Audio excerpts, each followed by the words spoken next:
Let's make a potato, onion, and bacon tart. I love a savory tart, and it makes a really great appetizer. This one is stuff you have on hand. A potato, pretend it's right there.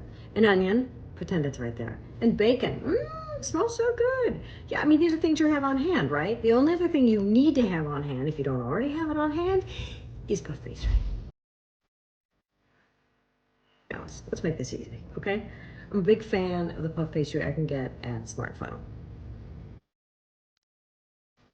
Pull out your frozen sheet of puff pastry. Let's soften up a little bit, get some flour, and roll it out.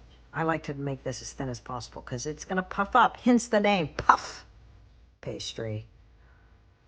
I like to keep an olive oil spray on hand, cover that pan with that, and then get my parchment.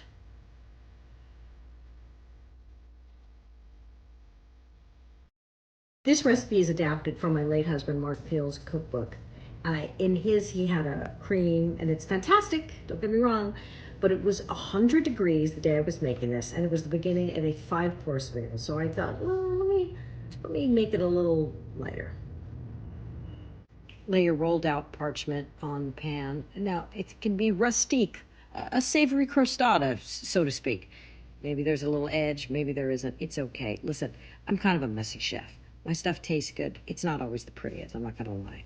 Some people can make things look prettier. That would not be me. But it's gonna taste good, and it's gonna be easy. And the whole point is, I want you not to be intimidated to cook. Don't think it has to be picture perfect. I diced up a russet, and then I put it in boiling water to soften it up, and then cook some bacon. Next stop, let's put some butter in a pan for our onion mix. I got 2 bay leaves and rosemary, kind of just to infuse a little bit of flavor. They'll be taken out before we put them in the tart. I also got a couple of juniper berries, which is for my husband's recipes. Now, if you have a mortar and pestle, that's great, but if you don't, just take the bottom of a bottle, like I did here, and smash them to get the flavor out. Can you smell it? Can you smell it? Add all the onions and some salt.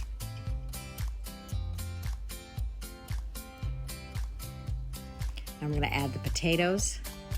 Try to get all those flavors there working together.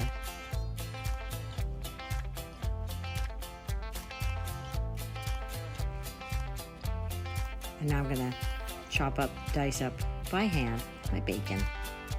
Bacon, potato, onion. I mean, it's really the trilogy of fantasticness.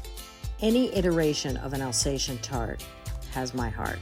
And I have always found these to be incredibly popular. There's just like a little bit of crust left on the tray when I serve one of these. So try it. Tell me if you make it, it's delicious. Just slice it up, crispy glass of wine. Everybody was happy.